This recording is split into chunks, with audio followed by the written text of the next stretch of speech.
Hello, I'm here at the Natural Dog Conference 2015 and I'm with one of our super supporters and sponsors, Carol, who runs two great companies, one of which is called Green Dog Deli and the other one is called Raw Planet, which is here.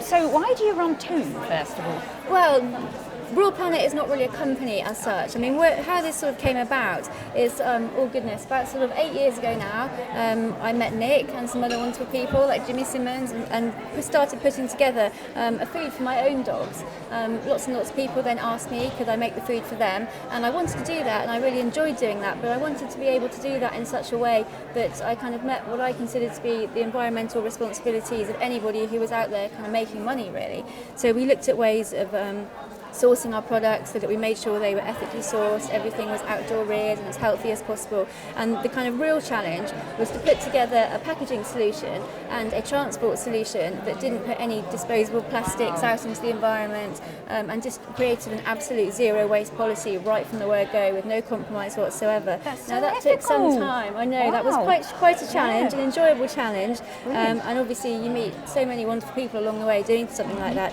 So what we came up with was a compostable packaging solution.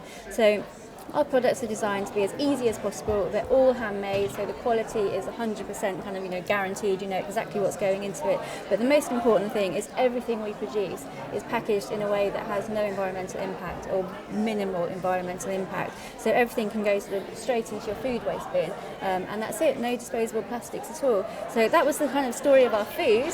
That's done really well over the last sort of 7-8 years and grown and grown and grown. And we found that people who want that kind of natural food product also want lots of other things that sort of sit alongside that. Yes. They want to be able to source organic, ethically sourced oils, for instance, herbs. They want information about herbal products. So we, in the last sort of 6 months or so, we've opened a very small shop called Raw Planet, which sells not only our own food, but also naturally made shampoos, herbal supplements, coconut oils, everything ethically sourced, and so that's what Raw Planet is about. So Raw Planet's an actual shop. There's a location. Is a shop. It's not just an all actual online. Real shop. So tell people where the shop is. Raw Planet is in Farringdon in Oxfordshire, which is a small town between Oxford and Swindon. You can come and see us on the high street. You can see the kitchen where all our products are made. We're inspected by Environmental Health. We've got a 5-star food standard rating. Everything we do is done from human grade ingredients. So you can come and see where it's all done, have a chat to us, look at our other products. I think that's really what lovely. Raw Planet's about. Because actually a lot of these kind of products that you find yourself ordering online all the time, don't you? But to actually be able to walk in. Oh gosh, I think it's that's really, a real really important. I think right from the word go, we've learned very quickly that the most important thing is to get to know our customers. Most of my work is spent on the phone, meeting people face to face, answering emails, just getting to know everyone's dogs, everyone's households, what they need, and having a shop has really enabled us to sort of build on that. We serve herbal tea, we've got a comfy sofa, come and see us. Yeah, wow. And this, I'm just holding this turmeric and you can tell it's organic because I can smell it really strongly just from here. Oh gosh, yes. Yeah. We have amazing suppliers who just supply us with the best quality ingredients, and that is an example of something that's tremendously popular at the moment, as I'm sure you know. It's been flying off the shelves here at the conference, but the main thing for us about this is we know it's organic, we know the composition of the product, we know exactly where it's come from, we know who's grown it, so anybody who's interested, we can tell them that whole history and they know exactly what they're making and putting into their dog. Brilliant. Okay. Right, well brilliant. Thank you for talking to me. You're welcome. And about your lovely products. Thank you you for being one of our sponsors. Oh, it's been an absolute pleasure. Fantastic weekend. Really, really appreciate it. Thank you.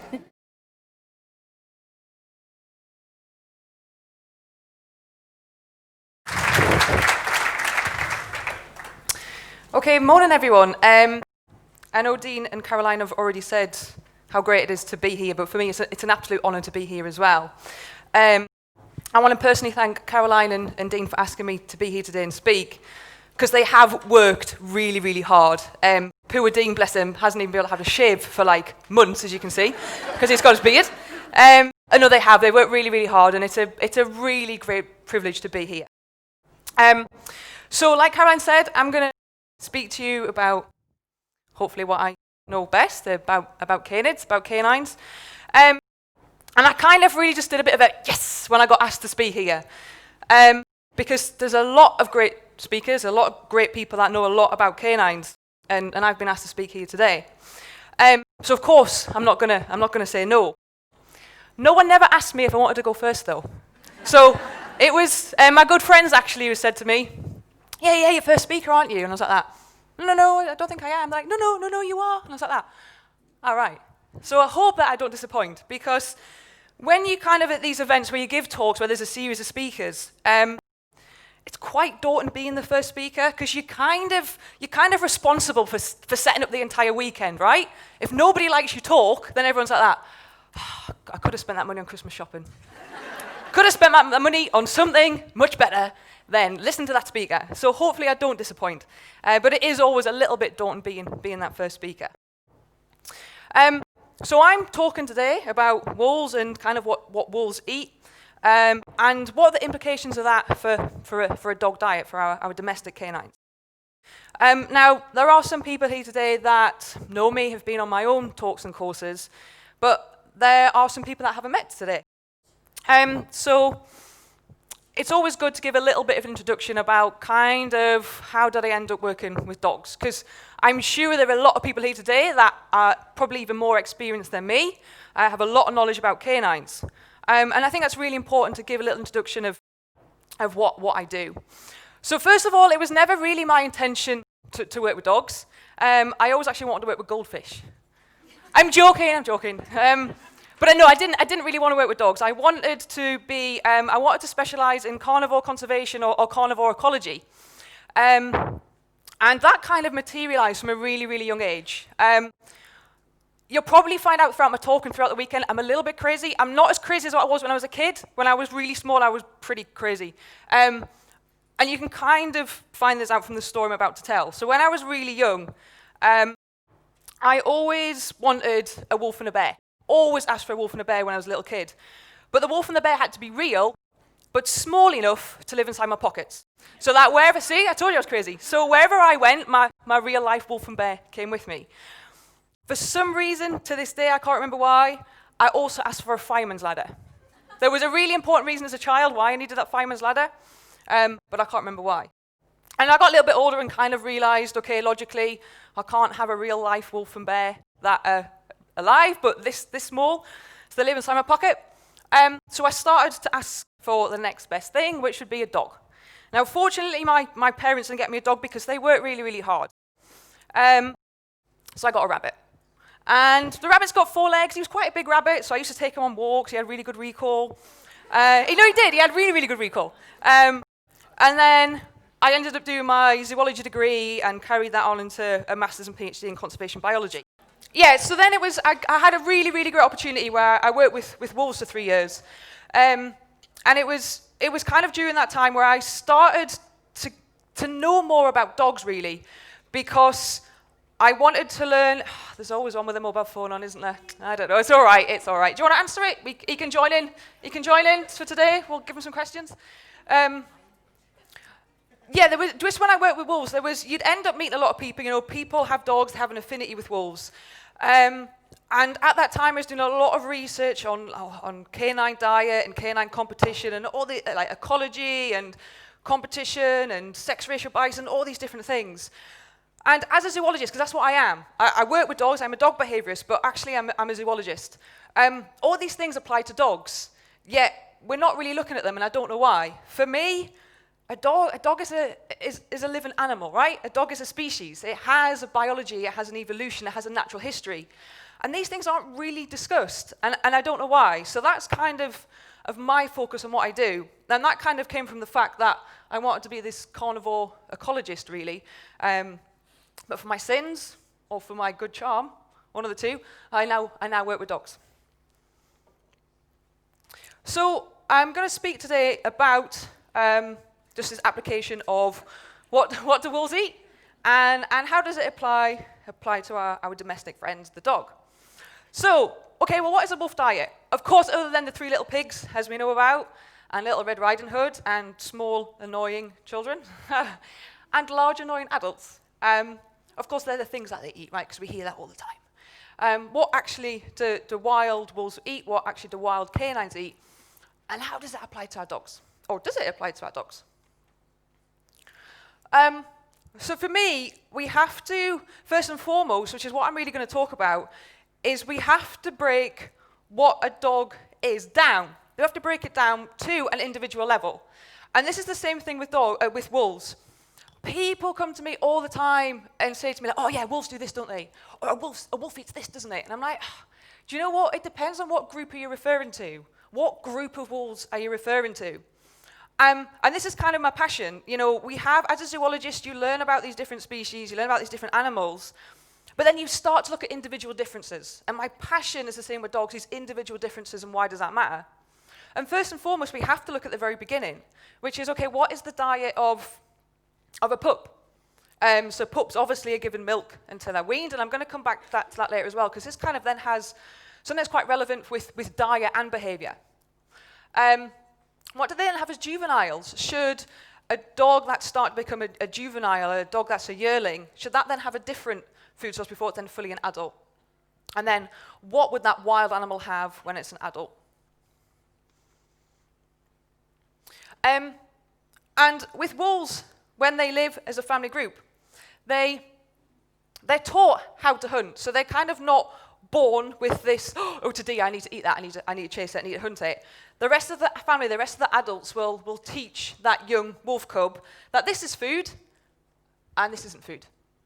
And this sometimes bears relevance to our domestic dogs as well. I'm going to talk about this a little bit more in a moment. But it could just be so that when we have those domestic dogs, our dogs that like certain foods, but we introduce them to something new, they go, yeah, I'm not eating that. I don't know what that is. It's not being highlighted to me as food. And we can also see this in gun dogs as well. Yeah, when we teach a gun dog to go and bring back that pheasant or bring back that rabbit, whatever you've killed, and bring it back, those gun dogs that work really well, it's because that food's not being highlighted to them as food. So there's no need to eat it. So that's a really important thing, which we're gonna come back to. Also, depending on what wolf group you're looking at, they actually have different hunting traditions. So, some wolf groups will do a drive and ambush, where they'll just chase down a caribou, moose, deer, a larger prey animal. Some will do what's called a nose-to-hind chase. So one wolf at the front will go right to the front of that prey animal, get hold of it by the nose and bring it down, and the rest then bite on the hind and then start to kill that animal. Some will just run an animal till it's absolutely exhausted, and then they might just kind of spend time lying beside it for a few days before it just then kind of dies from exhaustion and starvation. And some will do kind of like a decoy or an ambush. So we have these different hunting traditions within our wolves. Now they can detect prey between 5 to 8 miles away, which is going to be the same for the most of our dogs. We have to look at the breed, but for most of our dogs. And I'm sure that you're aware, but the prey is always tested. So it tends to be a wolf has recognized that out of a group of moose, out of a group of caribou, out of a group of whatever prey animal, there is one individual, or there's a few individuals that are a little bit vulnerable. Now, they could be old, they could be young, they could have an illness, they could have a disease, they could have an injury, and a really, really slight one at that. It doesn't have to be really, it's not like a deer going, limping around. Can be really, really slight. And a wolf can identify that. And so that prey then starts to be tested, and they will then take down that animal. Now, this is really relevant for wolves, but wolves are my passion, so I want to put that story in. What does happen, unfortunately, is that abnormal behavior can be seen in wolf groups that then hunt, in a way that you wouldn't expect. They kind of come into villages, they might take more livestock than you would expect, they're kind of shown quite unusual behavior. That tends to happen if the wrong wolves within that group are actually hunted. So you have 2 members within that family, you can have some more, that kind of are in charge, kind of say like, this is how we hunt, this is when we hunt, this is what we hunt. And if those 2 individuals are killed through hunting, so through a human hunting that wolf, the rest of the pack kind of panic. They kind of forget, hang on a minute, how do we hunt? We only hunted yesterday, but I can't really remember what we did, because they haven't then got those individuals that are responsible for making those decisions. And it's something that does happen, and it is observed, particularly in the United States, I would imagine in Europe as well. So, well, okay, well, what do wolves eat? Funnily enough, they eat as much as they can. So if it's a large prey, it depends. If they are having a large prey animal, they're going to pretty much eat the entire thing, bar, normally, the weight-bearing bones. So the bones, normally, around the thighs, the thigh area. Obviously, if it's a small animal, they're going to eat the entire thing. But with a large animal, sometimes there can be some remains. Then we've got a little bit of a breakdown of, okay, well, how much can a wolf actually consume? And we've got a few different kind of numbers here. But on average, a wolf can eat 3.3 kilograms of meat a day. This was based on a study that kind of looked at an active wolf group of what were they eating and what did that work out for like a daily feed. So this kind of worked out really that a wolf was eating on average 1% of its body weight every day. But of course, wolves don't eat every day, which I'll get onto in a moment. But they can eat 25% of their body weight in a single sitting. And that's kind of also quite relevant to our dogs as well. I know some dogs, which I'm perfectly happy with, if they haven't got an illness, if that's not the reason, if kind of they're, as an individual, they go, do you know what? I just kind of like to eat a lot, and then not eat for a couple of days, and then eat a lot again. I ain't got a problem with that. That's kind of what we see our wolves doing. So they can, as I say, eat 25% of their body weight in a single sitting. But then what will happen is they kind of then rest for about 3 to 5 days. Wolves like to do as little as possible for as long as possible, really. A little bit like myself. No, I'm only joking. But again, it's really, with our dogs, it's like, it's got to be doing things, it's got to be active, it's got to be doing this. And sometimes that can cause issues within how our dog is going to function. Okay, so there is a lot written that wolves have like this variant diet breadth. It just means they can eat a lot of different types of prey animals. And that's talked about quite a lot. It's kind of, that's what a lot of people seem to think. And that's what a lot of people ask from me.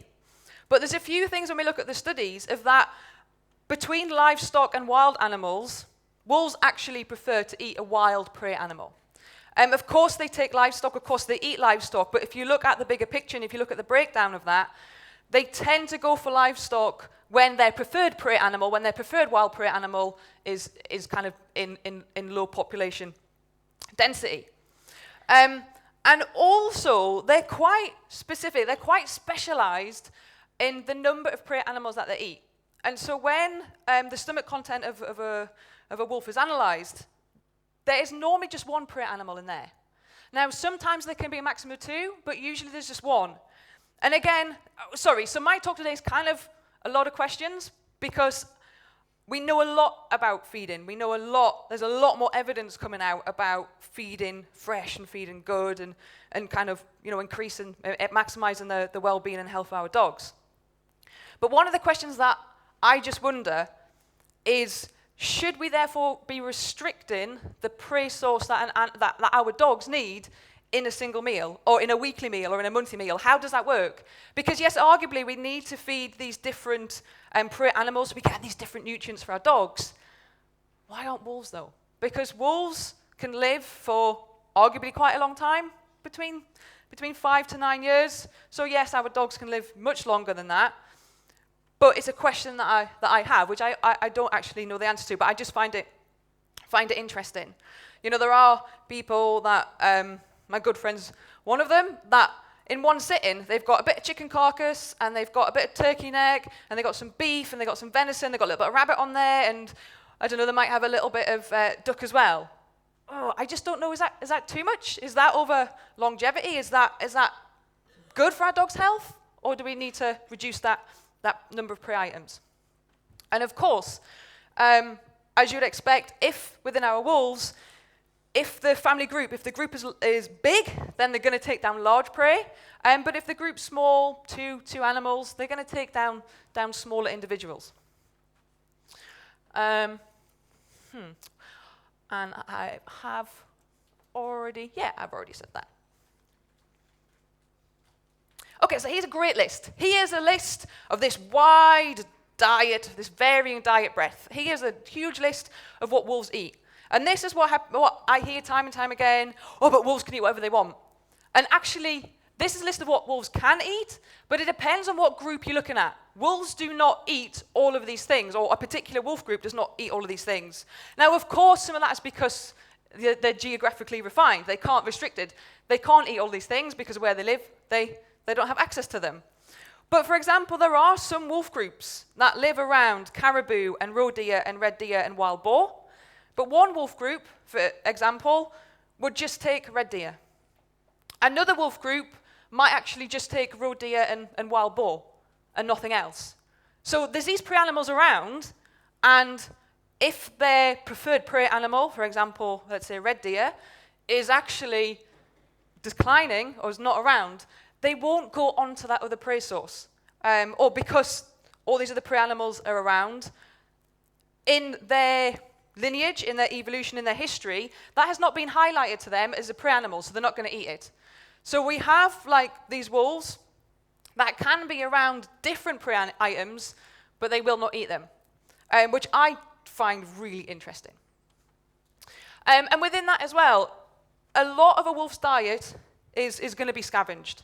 They are very good hunters when they are successful, but a lot of their food is scavenged. And within that, if you look at the list, they are eating rubbish. Some wolves will through scavenging will eat rubbish. And we have to look then at the survival need, right? Because if they're hungry and there is human food around, and there's rubbish dumps around, then they're going to eat it.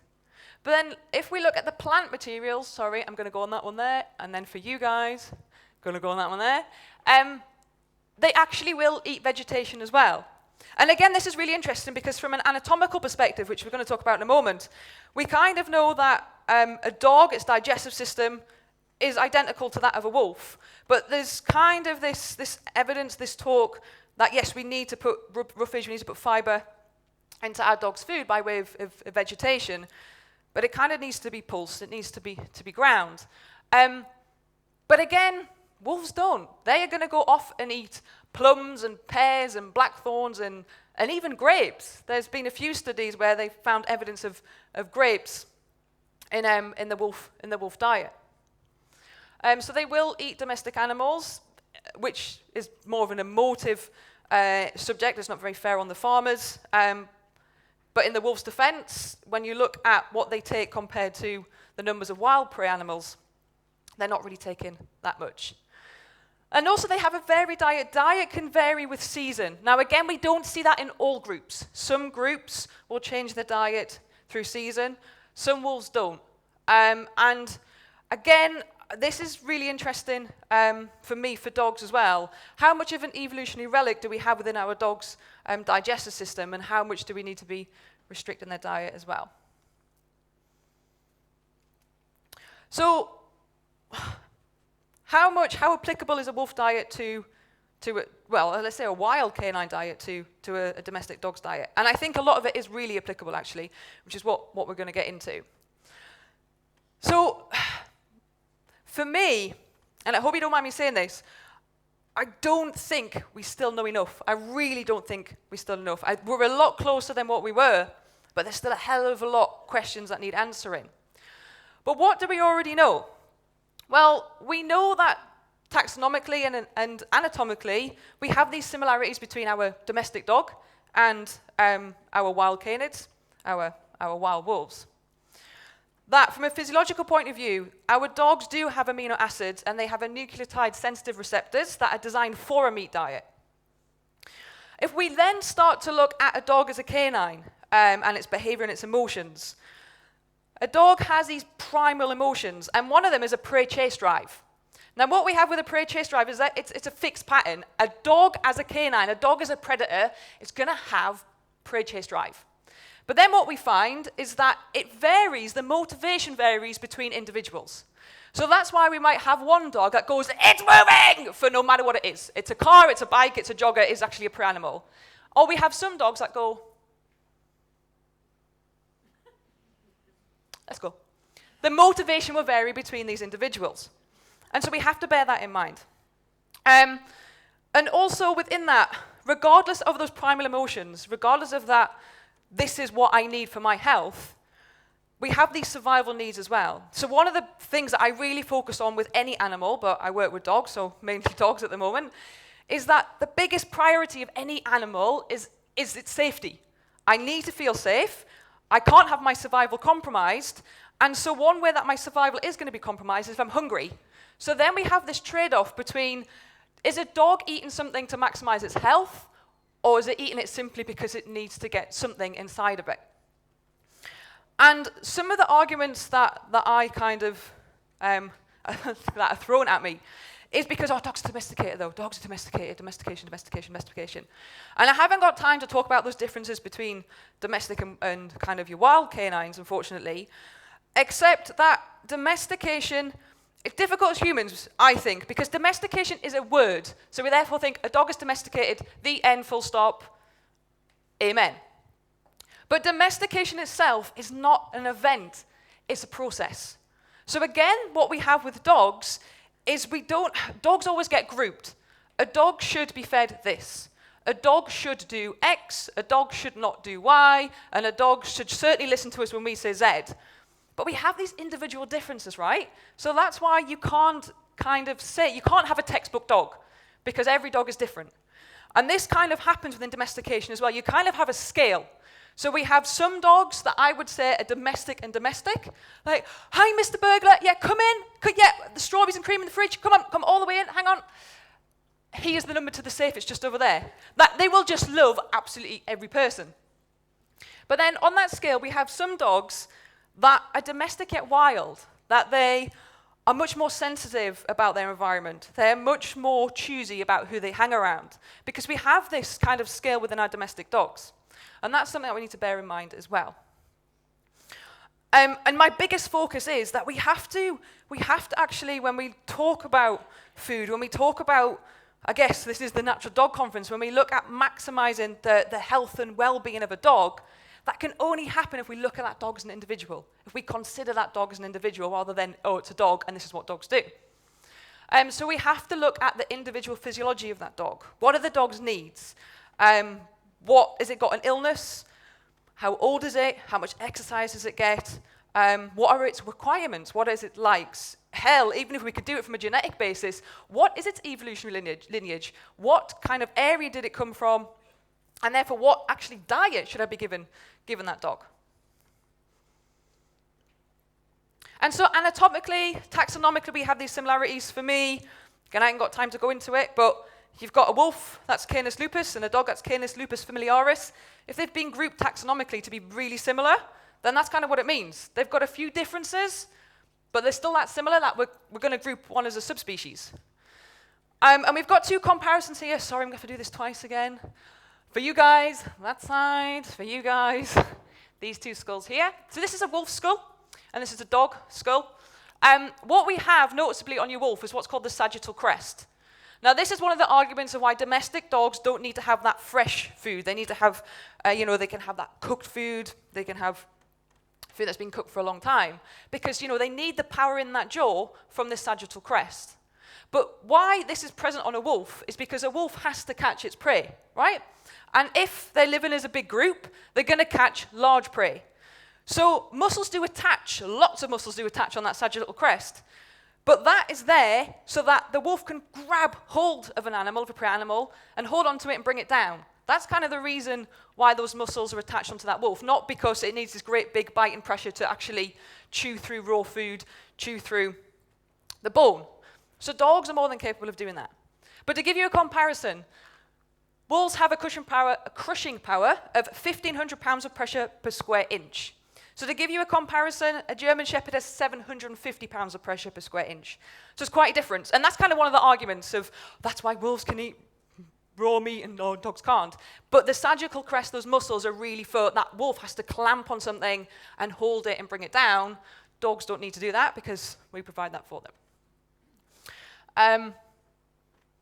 Yeah, okay, and we kind of, I guess you guys can read that, but the teeth are really similar. So the skull has changed, but for reasons that I've just explained, sorry guys, your side as well, the skull is different, but the teeth, anatomically, we can see that our dogs still are kind of got these teeth that tell us that they need this fresh food, this food where they can chomp and grind and use those teeth as they should.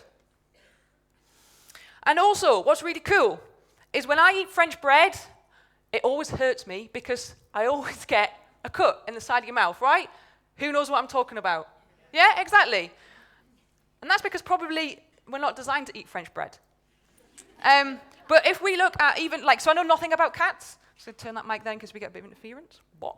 Cats are the same, but if we look at dogs, dogs are great when they're eating bone because they have a lovely muzzle that is designed for them to take. Oh, hang on, bad. Oh, no, there we go. They have this muzzle that is designed to kind of be really, really flexible and to chomp away at big bits of bone and to chomp away at bits of meat or leg or fur and to break it down and to grind it. We've got a great bit of crunching going on in a moment. But as you can hear and as you can see, if a dog was going to eat French bread, it would not get a sore mouth. Like when it eats, that's why it's still got these, it's got these features, these forms and these functions that tell us that a dog is quite capable of having these nice bits of bone, and it's not gonna damage them, even from looking at the mouth before we look in from the digestive system. I'm waiting for that great big bit of crunching coming on, but maybe the sound's not loud enough. But you kind of get the picture. That dog is not going to get a sore corner of the mouth. There we go. That's what I was waiting for. Yeah, and so you can see. There we go. So we can see these external features that still tell us that dogs should be having bone and can be having bone, and that they're not going to, their muzzles haven't changed from that.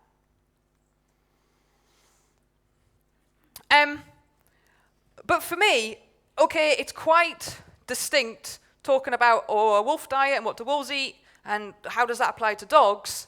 So what we could be doing is, okay, well, if a dog was given a choice, if we let the dog to its own devices, we left the dog to its own devices, what would it be doing? Would it be in the kitchen going, oh, I've cooked an amazing paella, come and join me, it's great. I'd be pretty impressed if my dog did that, I'll tell you.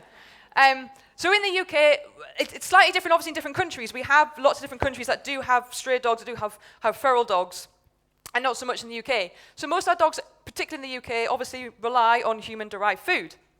But if we start to look at what are we considering our dogs to be, if we can look at dogs that are free-ranging dogs, if we can look at dogs that are feral, what do they choose to eat? And this is really cool because, yes, there are some dogs that will just eat food from rubbish dumps. Those dogs that really kind of stay within a very close local proximity to humans. And so arguably, they're probably not getting that much fresh food, which is really important to a dog. But for me, people will say, like, here's a dog, and it's lived out on the streets, and it's just eating loads of, horrid food that's been lying around for days. But what they're not looking at is the bigger picture, and the bigger picture is longevity. The bigger picture is, yes, that dog might eat food from a rubbish dump, and it might actually only live till 5, but if it were to have the opportunity to have that fresh food, it might live until it's 12, 13, 14, 15. So it's not to say because that dog is eaten from a rubbish dump, that food is therefore appropriate for that dog. It's that survival purpose that kicks in again of I need food, I'm going to eat what's available, what I can find. Doesn't mean to say it's good for me. Like, I do eat a lot of chocolate. It's not good for me. I shouldn't eat a lot of chocolate, but I do. Doesn't mean to say that it's really, it's keeping me alive.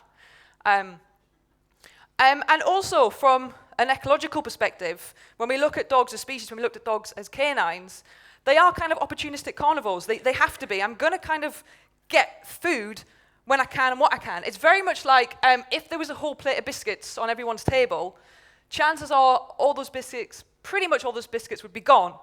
We're really, normally us women, because we want to be really controlled with our diet and our food. Most women are really controlled. The biscuits are there and it's telling me, my brain's telling me to have it, but I don't want it. I'm going to sit on my hands and pretend it's not there. But even That's why when you go to parties, when it's nibbly food, I hate parties when, come to my house to have nibbly food. I hate nibbly food because it just makes me graze. Because from an evolutionary purpose perspective, my brain is gone, oh, right, I don't know when I'm next going to have a meal, so I'll just eat as much as I can. And that's the same thing to dogs, and that kind of still happens in humans, which is why when you go to events and there are biscuits on the table, you just end up eating. I'm not even hungry, but I'm eating them. Because you're like, ooh, I just don't know when I'm going to have the next meal. I'm actually going to have it in 2 hours. I know, but psychologically, I'm like, no, so I'm just going to have that biscuit. So it's the same thing with dogs. The food's there, so I'm going to have it. Doesn't mean to say it's definitely what I need, but at that moment in time, I don't know when my next meal's going to come, so I'm going to take it. And we can see these changes, we can see these differences in even how a dog eats, even when they are feral dogs, and even when they are free-ranging dogs as well. So they can eat from rubbish dumps, but dogs that lived in quite close to human proximity, but also these dogs that were more free-ranging and feral, were actually seen to hunt. And what's really interesting, because again, dogs are domesticated, they don't live socially, they don't live in groups, they don't form packs, blah, blah, blah. It depends where you read. It totally, again, depends on survival purposes, the survival advantages. If it's best for my survival to exist on my own, that's what I'm going to do. But if it's better for my survival to live as a group, that's what I'm going to do. So even within our feral dogs and our free-ranging dogs, we see these differences. Some live on their own, some live in groups. But those that live in groups actually will hunt large animals, like roe deer. Some will hunt, but small animals, small mammals, hares, rabbits. A lot of them take insects as well.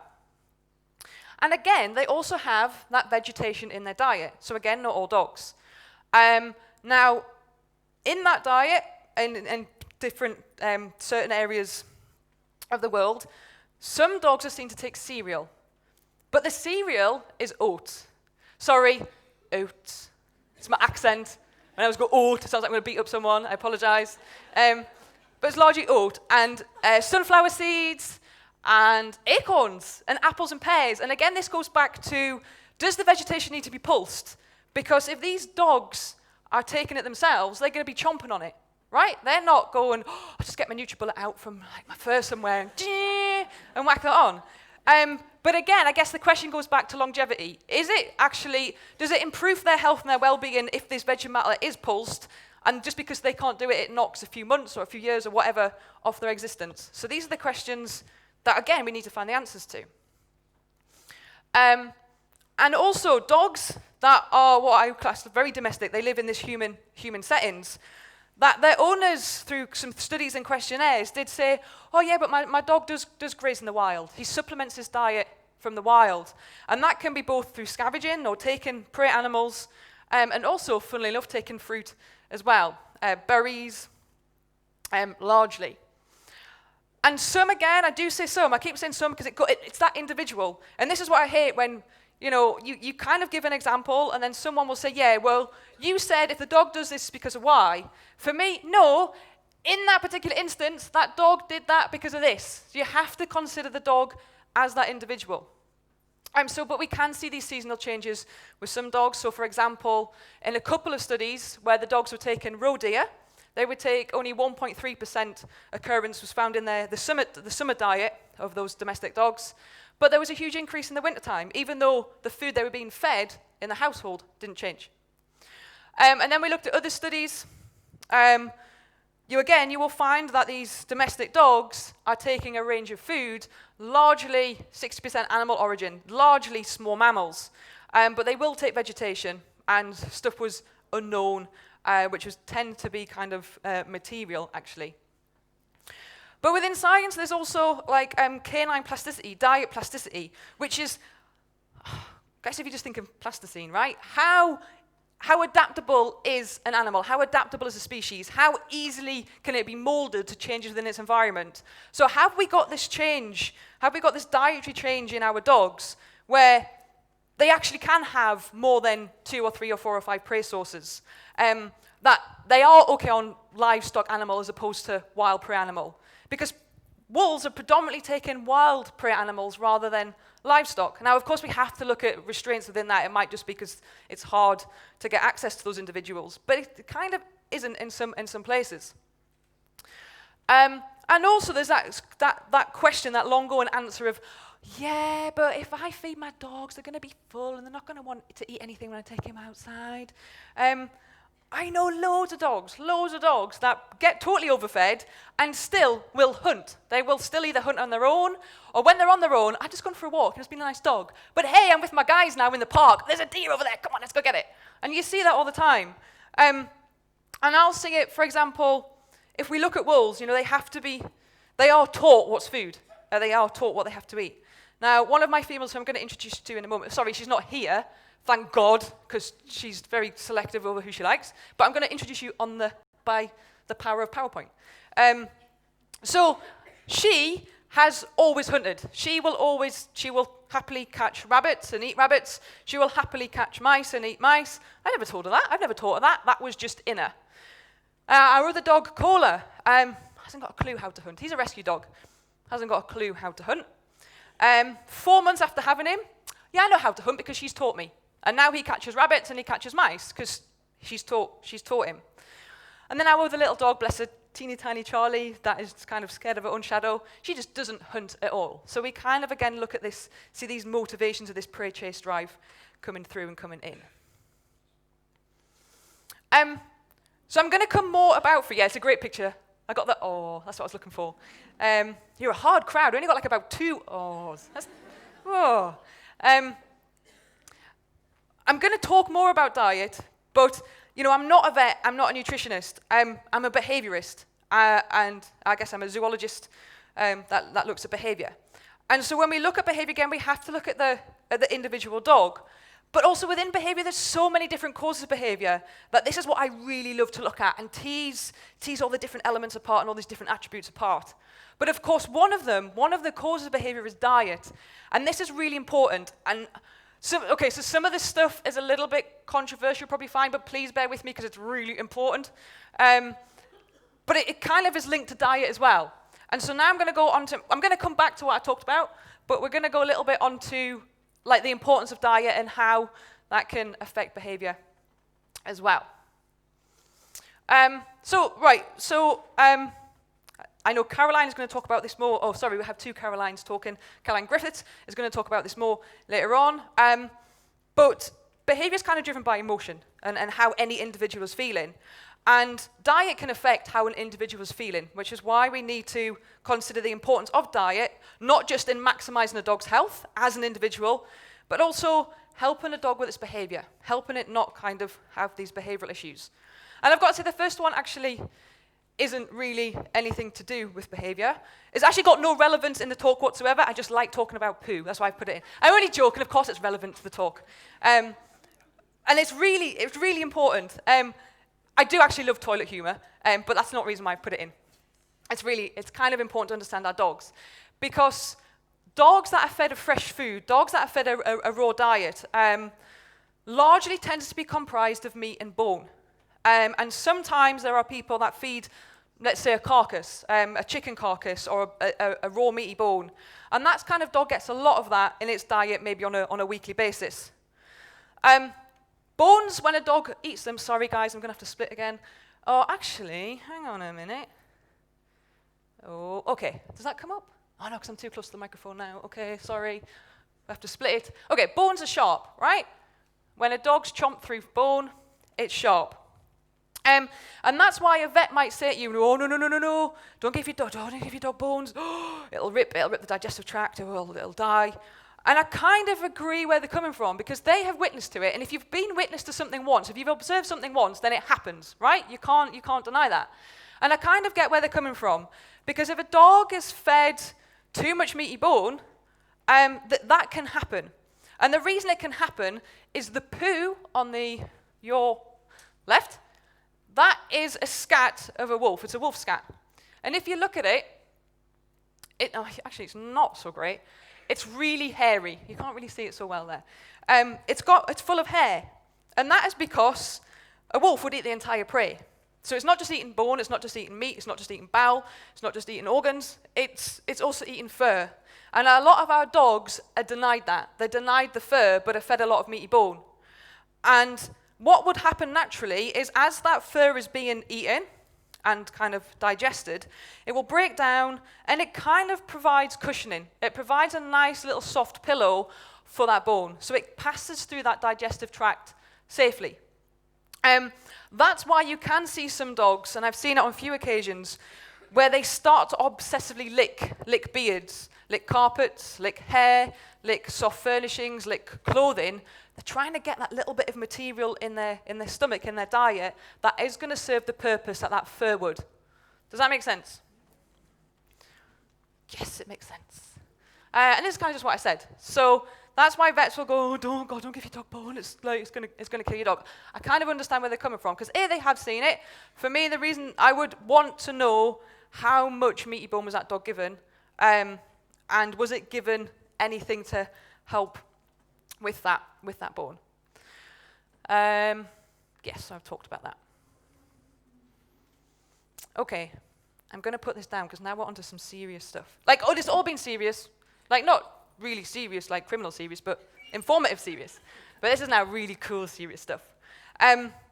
This is a little bit controversial, so bear with me. And I'm going to just ask, is everyone with me, and is everyone following, and da-da-da-da. Okay. Dogs are social group animals.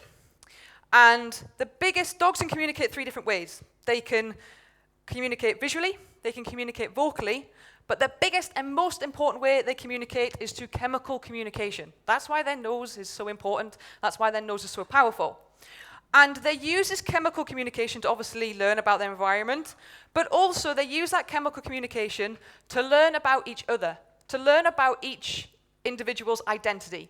This is who I am, this is if I've got illnesses, this is my gender. And one of those things is this is my personality. So there is argument within the wolf community about, is there a feeding order among wolves that live as groups, group animals, or is there not? And again, the question is, well, sometimes there is and sometimes there isn't. But you definitely can see an order. And what I mean by that is, yes, you do see an order, and often the juveniles, they kind of feed, they wait till the adults have had that meal, and then they come in and feed. But there is also an order where all individuals in the group might feed on, it tends to be a large animal, a caribou, a moose, a deer. But they'll all feed on that, but they feed on different parts. They feed, whoa, that was a really strong P. They feed on different portions and different parts. And this is kind of to do with this identity and this chemical communication of personality and who is who. So this is something that I observed when I worked with the wolves, and when I worked then we had a group of wolf hybrids and we had a group of wolf dogs. This is something that I observed to this day with domestic dogs. So there were some really cool studies that were done for totally different reasons about the stress levels in deer. And one of them was looking at the stress levels in deer that were chased by hounds, which kind of mimics a predator and prey chase, yeah? And the stress levels of a deer that was just killed in the head, shot in the head and died instantly. There was another paper that then looked at deer that were killed in the head, so died instantly, and deer that were shot in the chest, so they would run for a period of time before they died. And what they found in those studies is the deer that were chased by the hounds and the deer that were shot in the chest, so ran for a period of time before they died, had really high levels of adrenaline and cortisol and noradrenaline and all these other kind of chemicals going in inside of them. Enzyme activity in the muscles was really, really high, as you would expect. And this is where it kind of becomes interesting, because then when I fed deer to the wolves and the wolf hybrids and the wolf dog family groups, they seemed to have an order in what they fed on. And this order seemed to be with personality and where that chemical communication present in that deer was really concentrated. So bear with me 2 moments. Everyone follow me so far? Great, this is great. Okay, so this is when we get a little bit controversial, but I believe in it. It definitely happens, I've seen it. So for me, I believe in it. With our wolves on our left-hand side, we have a wolf group. Now, each individual will have what's known as a functional character. It was Dr. Gordon Haber that first termed wolves having functional characters, basically they have a function.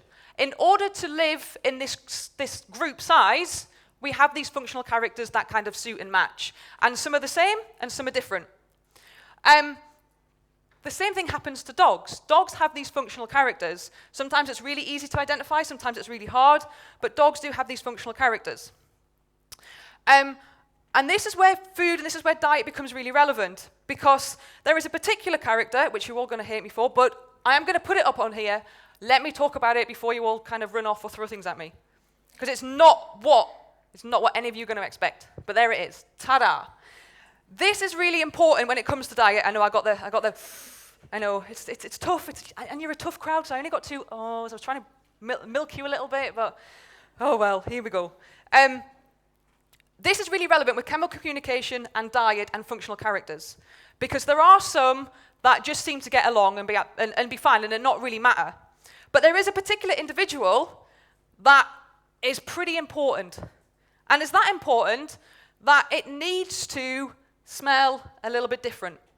And this is kind of where your functional characters and diet becomes important. Because when we go back to those deer studies, where there was these different levels of cortisol and adrenaline and noradrenaline and all these other chemicals that I can't even remember what they were called, and all this enzyme activity. I am going to talk about this more, just let me get the first bit out. There was a particular functional character that in dogs and in wolves and in wolf hybrids, there seemed to be an order. And these individuals would feed on parts of that carcass that you would expect to have these really high levels of these chemicals. So, when it was a deer that had been killed in the head, so it died instantly, this particular functional character would eat on internal organs, heart, liver, kidney. When the deer had been shot through the chest, so it ran for a period of time before it died, so it's produced all this fear and stress and anxiety and kind of all this adrenaline, a particular functional character would eat the thigh muscles. Yeah, the muscle where all that chemical communication is really highly concentrated. And the reason it's relevant is to do with functional character. Because I have done it, now it's really anecdotal, but it does work. I've done it 10 times now, where someone's come to me and said, got more than one dog living in the house, there is one dog that's fighting with all the others. My first question is, are you feeding them all the same? Because this is where it can, you have to look within context, it can be relevant, because that dog that is fighting with other dogs in the house might be this particular functional character. And the reason he's fighting is because in his eyes, or her eyes, I am different, but we're all smelling the same. And as social group animals, we shouldn't be. And this is where we struggle as humans, because certainly, now this doesn't just apply to dogs, this applies to any animal that lives as herding animals, that lives in a social group, so it applies to, the chemical side doesn't, but this particular character applies to horses and deer and sheep and cows, and you do see it quite often. But this is relevant to a particular dog that kind of lives in this situation. And the reason for that is, what happens within dogs, what happens with animals that live socially, is not all individuals are equal. Now that is true. It doesn't mean to say that every individual shouldn't have their needs addressed. Of course they should, but their needs are going to be different. And so there is a particular individual that, dare I say it, is dominant. Did everyone hear that? It's a little bit like Lord Voldemort being up here. You're not allowed to say that Harry Potter name. You're not allowed to say that word. But it's really, really important. And it's important because as a zoologist, I have a totally different take of what that means. And that's because as a zoologist, I read papers, not quite on a daily basis, that would be lying, but I read papers a lot that always talk about the dominant individual within a social group. So it is talked about an awful lot within the science, not among the dog community, because you're not allowed. But it's kind of important. And we don't have to use that word, but I think just for today, it's important to talk about.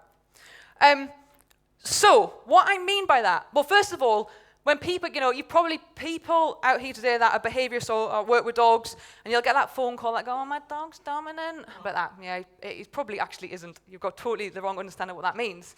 So we have to understand, okay, well, what do you mean by dominant? And there was a really neat paper that came out about the definitions of dominance. And this is kind of what science likes to do. Science likes to make normal people feel really stupid because they just really overcomplicate their sentences. So there is one that is defined as dominance as an attribute of the pattern of repeated agonistic interactions between two individuals characterized by a consistent outcome, like I read these papers and I'm already switching off. In that instance, they kind of mean if two individuals are going to come together, they were going to fight. One would always win, one would always lose. The one who always wins is the dominant individual. Now, for me, that's not dominant. That is two individuals fighting, and the limbic system, the energy between those two, has basically driven them to have a bit of a fight. That's just to do with energy and emotion. That, for me, is not dominance. We're kind of getting a little bit better on the second one. Dominant status refers to dyads. Dyads are just two individuals of the same species. While dominance rank, too strong a word, high or low refers to the position in a hierarchy, too strong a word, of functional group. That's my word, that's a better word. And thus depends on group composition. And this is what I'm trying to get to, because with our wolves, it harmonizes that group because every individual is needed. With humans, we decide how big and what individuals are going to be in that group. And sometimes it works absolutely fine, and sometimes it can not go absolutely fine. Sometimes that is to do with competition, but sometimes it's to do with diet. You're still with me, guys, yeah? Good. And that is because, see, that's my dog. She is a great depiction of a dominant individual. She doesn't look very dominant, does she?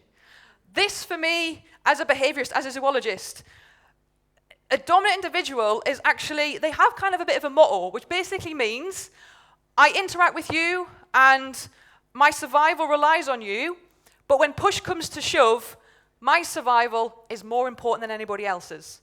Does that make sense?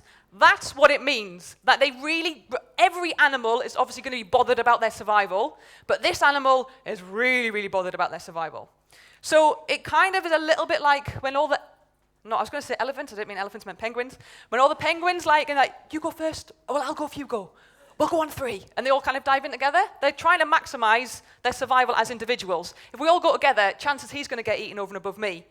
That's kind of similar to what our dogs, well, what a dog might be doing if it's this particular functional character. And we have kind of these stereotypical characteristics, these stereotypical features with it. They are very, very self-preserving. Like, they're very snob-like. Now you can see in this picture. Very aloof. Don't ask me any questions. I don't want to speak to you. But they're a really, really important character, and they're a really important character when we go back to our wolves, because they're the individuals that if they are lost, really, they're very bothered about their survival, but they're kind of altruistic, because their kind of attitude is, if we can call it an attitude, my survival is more important than anybody else's, but it's more important than anybody else's because if I die, the rest of you are going to die. That's kind of how they work. Does this make sense, guys? Okay. And so because they are important, and this means not all dogs are this, by any stretch of imagination.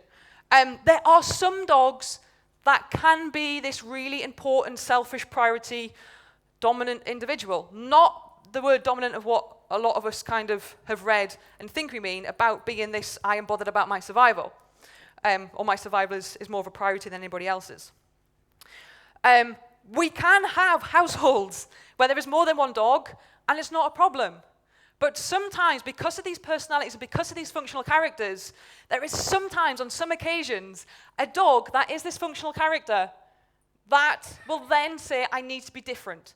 If I'm being fed the same, I smell the same, I ain't the same as everybody else in this household. So I need to be smelling different. So I've done it very successfully on 10 different cases. And it just so happens, because I'm fortunate or unfortunate, is that I have one of these personalities in my house with my other 3 dogs. My other 3 dogs get fed exactly the same, not a problem. She can't. If she gets fed exactly the same as the other 3 dogs, for about 3 to 4 days in a row, she becomes not so very nice. That's the best word. She doesn't hurt them, but she becomes really controlling. So you want to go upstairs, do you? Yeah, no, you can't. Oh, you want to come onto the sofa? Yeah, no, you can't. Oh, you want to go outside? Yeah, no, you can't. She just becomes really controlling with them. And that is kind of my fault, because she recognizes I am different, but through my olfaction, from my chemical communication, I'm not. But I'm really, really important. Does this make sense, guys? Okay. And like I say, it's really anecdotal, but I see it time and time again. And we do have these different functional characters. We do have these different personalities in our dogs. And that's why sometimes it's not just about, okay, the dogs can be fed the same. It's how is that going to affect the dog's behavior if they are fed the same. Okay. And there they go. There's my dogs. And I've kind of, and so I guess the biggest point I want to make is dogs are really good. That's why when we see these feral dogs, when we see dogs that are free-ranging or feral, they will make that decision naturally. Is it better for our survival to live as a group, or is it better for our survival to live solitary? And we do have some domestic dogs that actually just want to live on my own. Or we have some dogs that want to live as a group, but then one of them, if it does happen to be that particular functional character, needs to smell different. And I haven't got time to get onto it, but sometimes this smell obviously is going to come through if a dog is stressed. Definitely that smell is going to come through if the dog does things like agility or fly ball.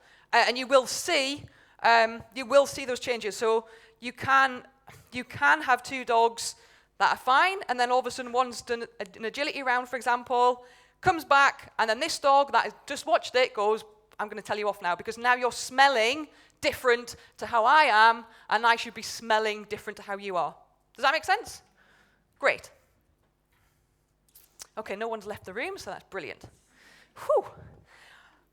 There is another, quite again, argument, debate, discussion, whatever you want to call it, of giving our dogs dairy. Dogs shouldn't have dairy because the only time they had it was when they were suckling, when they come to us as pups, or when they're adult dogs. They don't need dairy because the adults are not suckling anymore.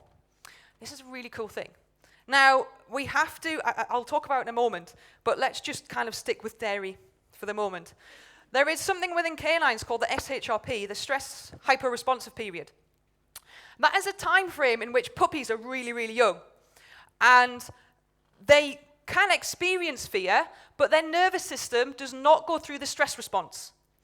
And then scientists discovered, okay, there's a link between that and mother, but we don't quite know what the link is. And then they found the link is, when mother starts to wean, when mother stops producing milk for her pups, when the pups stop having milk, the stress response starts to evolve and starts to happen. And then when we look at wolves and that wolf diet, there is a particular time of year when wolves are going to feed on calves. Of course, that's going to be the time of year in the wild when calves are born. And there's been a lot of argument again of it's quite an easy meal. You know, they're young, they're weak, they're small, they're vulnerable. They're a really easy meal to catch. But they're not really an easy meal at all because they're protected very largely by their mother. That can really show maternal aggression really quite seriously. So there's a lot of energy expended to try and get these young calves. Now, when you look at the ages when these young calves are eating, they are also predominantly of an age of when they're suckling from mother. So what is their body going to be saturated in? Their body is going to be saturated in that milk. Even their meat is going to be saturated in that milk that they're having from mother. And there's quite a lot of observational evidence, observational chats, discussions, that you actually, in that moment in time, in those periods, you actually see a very calm atmosphere with those wolves. And again, I've used it very successfully using the same application for dogs. So dogs love dairy. Dogs really like dairy. There are some dogs that can't have dairy. But I've used it quite successfully for some dogs. Again, it's not all dogs, but for some dogs that are mildly anxious, and certainly for some dogs that are actually really, really stressed. It really kind of creates this calming effect. And okay, there is this kind of debate of, these kind of antibiotics and these kind of genes that have been messed around with our cows. So, you don't need to use cow milk. You can quite easily, I tell you what works really well, which I do, an icing bag. Get an icing bag and mix up your own paste of goat's milk, goat's cheese, goat's yogurt, so it kind of squeezes out quite nicely out of that icing bag. And like we're doing, sorry guys, I have to split the screen again. Like we're doing with this, there we go, this guy on the floor here, he's given a dog some of that dairy product. So again, diet can help behavior or help a dog overcome a particular issue. Bear with me 2 seconds, guys. How am I doing for time? Who's doing the timekeeping? Nobody? Great, I'm going to talk all day then. Fantastic, brilliant. 2 minutes, brilliant, that's fantastic. And then Q&A. Woohoo! So this is a bit of a joke. When I was, my partner, bless him, Stevie, wish he was here today, but he can't be. But I was going through the slides with him. This was originally called Nature's Cupboard, and he was like, why don't you call it Nature's Pantry? So then you can make it really Geordie. So we changed it to Nature's Pantry. Because it's quite my granny used to have a pantry as well, so he was always, I'm going to the pantry to get a biscuit. So we changed it to Nature's Pantry. So again, a few slides back, we have heard there is evidence that even dogs that are fed by humans a very sustenance diet will actually supplement themselves in the wild. They'll go out into the wild and they'll forage and they'll take things that they need. They will get supplements themselves. And this is a really important thing for me because we really restrict the ranges of our dogs. We really limit the choices of our dogs. And I'm not going to talk about this too much because Caroline Ingraham tomorrow is really going to talk about this amazing subject, and she's fantastic at it as well. So she will blow your socks off with that. But just to give you an example, is the sound off on this one? I need the sound off, please. Oh, what's it doing? There we go. So I'm not going to play it too long because I've only got 2 minutes left and I've got a few slides left to get through. But here we have just an example of dogs naturally foraging. These are dogs that are fed very healthy, plentiful food. But these dogs have been not just selecting blackberries, but being very particular over the blackberries they'll select. So dogs naturally, those dogs that are left as feral dogs, those dogs that are left as free roaming dogs, those dogs that are kind of belong to a human but kind of go off for the day, although they are fed a food source, they will forage because they're not stupid. They know exactly what they need, what supplements they need, what is missing. It's just kind of, we often restrict that. And it's just a great little video to show.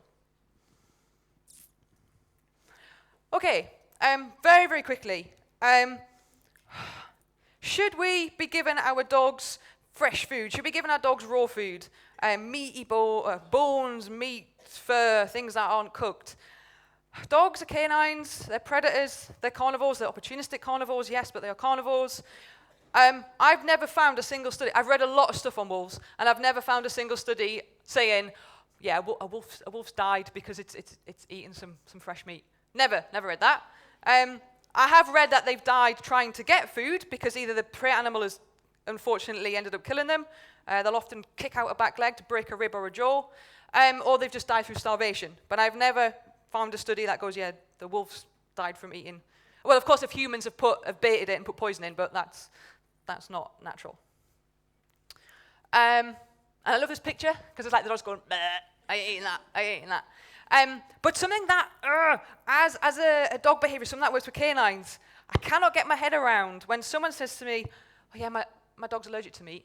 What? Yeah, my dog can't have any meat. What?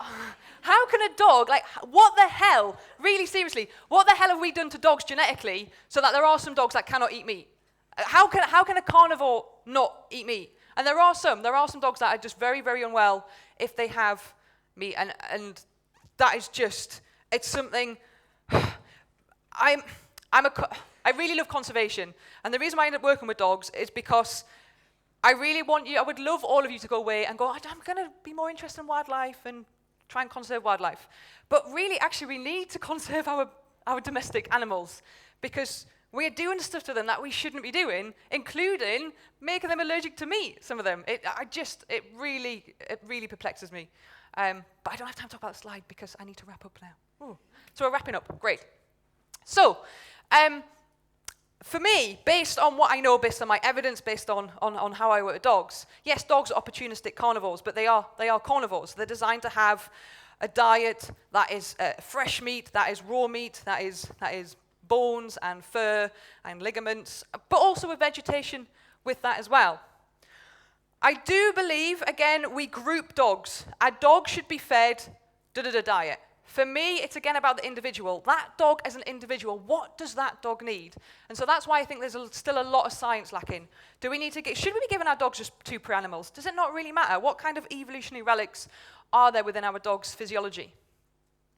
Something that's really interesting, that diet can also vary depending on the genetic markers of individuals, but a lot of people don't like genetics, so That's why it's just in the summary, because I didn't want to talk about it. Yeah, so I'm going to move on from that. Another bit of summary. So yeah, we should be really focusing on the whole individual. So the whole self and an individualized diet, which kind of, I know is hard, but a dog is an animal, a dog is a species, a dog is intricate. It's living. So of course it's going to be hard. It's no different between ourselves trying to find this maximum, optimum diet for ourselves as well. So yeah, do we need to limit the prey source? These are the questions that I don't unfortunately know the answers to. Now, one of the things as well is there's a lot of talk about we need to be careful with the hormones and particularly the thyroid that we're giving our dogs. And of course, wolves will eat that gland. They'll eat that part of the body. Arguably, is that distributed so much? Like, they're not obviously having the thyroids every day, they're probably not even having the thyroids every week, but also what they believe happens is which is quite interesting, if it's eaten within half an hour, doesn't seem to have an issue with the animal's own thyroids, but if it is kind of anything after 30 to 45 minutes, then we have these issues with the thyroid coming in, which I found quite interesting because I thought it would be the reverse, to be honest. I definitely think one of the things that I find sad, it's great today because we've got everyone together, but one of the things that I find sad is that people are doing really cool research and really, really similar research, but they often prefer to work in isolation of one another rather than in cooperation and communication. And I definitely think for a dog overall, but certainly for diet, because it is complex and it should vary for that individual, that definitely we need to have more of this interdisciplinary approach. We need to get other people on board, from vets to geneticists to nutritionists, a whole range of different people, for us to fully understand a dog diet and what it should be. And it should be a cohesive, this lovely, holistic, cohesive, integrated approach. So, thank you very much for listening. I hope I haven't confused you too much. And I think we're going to open the floor to questions, right? I can't even see Dean. But thank you very much.